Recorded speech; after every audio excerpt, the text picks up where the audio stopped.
مثال نبی علیہ الصلوۃ والسلام نے اذان نہیں دی، اب کوئی بندہ کہ نبی نے اذان نہیں دی تو لہذا اذان نہیں ہے، نبی علیہ السلام نے زکوٰۃ نہیں دی،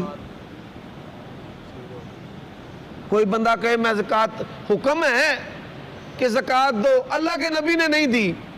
ایسے دنیا میں بھی احمق پائے جاتے ہیں جو زکوٰۃ جو ہے وہ جیسے اہل تشیع ہیں، وہ کہتے ہیں زکوٰۃ نبی پاک نے نہیں دی لہذا ہم نے بھی نہیں دینی۔ ہم کہتے ہیں اللہ کے بندو، اللہ تمہیں ہدایت دے، زکوٰۃ کا تعلق مال کے ساتھ ہے۔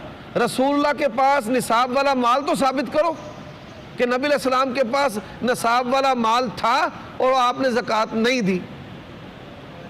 بڑے سارے کام ایسے ہیں جن کی نبی علیہ الصلوۃ والسلام محمد وآل محمد۔ اعوذ باللہ من الشیطان الرجیم، بسم اللہ الرحمن الرحیم۔ مسلمانوں کا ایک گروہ اہل تشیع پر یہ الزام عائد کرتا ہے کہ یہ قرآن پر مکمل طور سے عمل نہیں کرتے ہیں، اس لیے کہ قرآن میں کئی مقامات پر جہاں نماز پڑھنے کا تذکرہ آیا ہے، قریب ساتھ ساتھ زکوٰۃ دینے کا تذکرہ بھی آیا ہے، اقیموا الصلاۃ وآتوا الزکاۃ۔ تو یہ نماز تو پڑھتے ہیں مگر زکوٰۃ نہیں دیتے ہیں۔ حقیقت یہ ہے کہ اہل تشیع نماز بھی پڑھتے ہیں اور زکوٰۃ بھی دیتے ہیں۔ یہ اس وقت میرا عنوان نہیں، بڑا پیچیدہ ہے کہ وہ زیور ہے اور سب چیزیں ہیں۔ علامہ صاحب آپ بیان کرنے کی کوشش کریں گے۔ فقہ جعفریہ کے مطابق یہ ہے کہ 9 چیزیں ایسی ہیں کہ جس پر زکوٰۃ دینا واجب ہے۔ ٹھیک ہے، اصل میں قرآن کریم میں مصارف زکوٰۃ بیان ہوئی ہے، اہمیت زکوٰۃ بیان ہوئی ہے، لیکن کن کن چیزوں پر زکوٰۃ واجب ہے اس کا ذکر صراحت سے موجود نہیں ہے۔ صحیح۔ لیکن روایات کے اندر تواتر کے ساتھ کتاب کافی کے اندر اور دیگر کتابوں کے اندر روایات موجود ہیں معصومین کرام سے کہ کن کن چیزوں پر زکوٰۃ واجب کی گئی ہے۔ صحیح۔ تو اس میں نقدین ہیں، انعام ثلاثہ اور غلات اربع۔ نقدین سے مراد کیا ہے؟ سونے اور چاندی کے سکے جو لین دین میں استعمال ہوتے ہوں، اس کے اوپر زکوٰۃ واجب ہے۔ انعام ثلاثہ سے مراد 3 قسم کے جانور، جس میں بھیڑ بکری آ جاتی ہیں، گائے بیل آ جاتی ہیں اور بھینس آ جاتی ہے، اور اونٹ یا اونٹنی وغیرہ۔ اچھا۔ اور 4 قسم کے اناج ہیں کہ جس کے اوپر زکوٰۃ واجب ہوتی ہے اگر یہ نصاب تک پہنچ جائیں۔ اس میں کشمش ہے، کھجور ہے، جو ہے اور گندم ہے۔ صحیح۔ یہ اگر 9 چیزیں کسی کے پاس ایک خاص مقدار میں خاص نصاب کی حد تک موجود ہوں تو پھر زکوٰۃ واجب ہوگی۔ ان 9 چیزوں کے علاوہ اگر کوئی چیز موجود ہے تو چاہے وہ زیادہ مقدار میں کیوں نہ ہو، اس پر زکوٰۃ واجب نہیں ہوگی۔ صحیح۔ سوال کیا لوگوں نے کہ بھئی شیعوں میں زکوٰۃ نہیں ہوتی، ایسا نہیں ہے، قرآن میں جگہ جگہ زکوٰۃ کا تذکرہ ہے، زکوٰۃ بھی واجب ہے، خمس بھی واجب ہے۔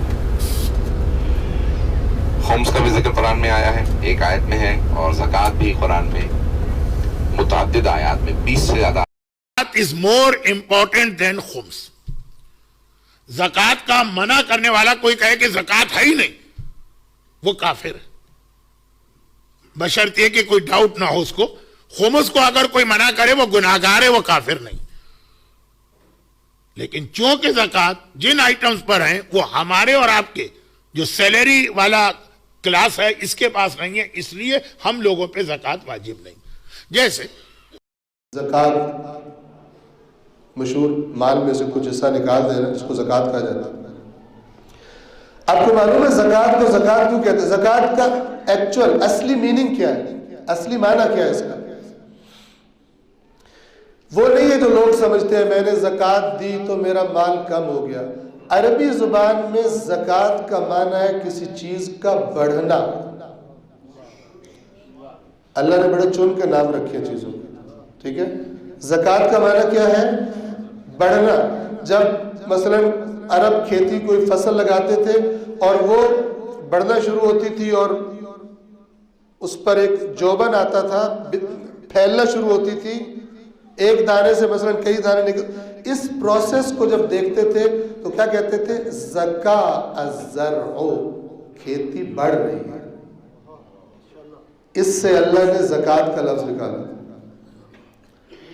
یہ بتانے کے لیے کہ جو مال مجھے دو گے یہ تصور بھی نہ آئے، میں نے اس کا نام بھی زکوٰۃ یعنی بڑھنا رکھا ہے، یہ تصور بھی نہ آئے کہ کم ہو رہا ہے تمہارا مال، بڑھ رہا ہے۔ واجب فطرہ ادا کرنا ہے۔ دیگر مقامات پہ قرآن حکیم میں آپ دیکھیے کہ نماز کا ذکر پہلے ہے، پھر زکوٰۃ کا ذکر ہے، مگر سورہ اعلیٰ میں زکوٰۃ کا ذکر پہلے ہے، نماز کا ذکر بعد میں ہے۔ شاید اسی لیے ہم روز عید فطرہ پہلے ادا کرتے ہیں اور نماز عید بعد میں پڑھتے ہیں۔ یہاں پر میرا مؤدبانہ سوال ہے ان سے جو ہم پر یہ الزام لگاتے ہیں کہ شیعہ زکوٰۃ نہیں دیتے۔ ہم تو زکوٰۃ الفطرہ ادا کرنے کو روزوں کے لیے موجب کمال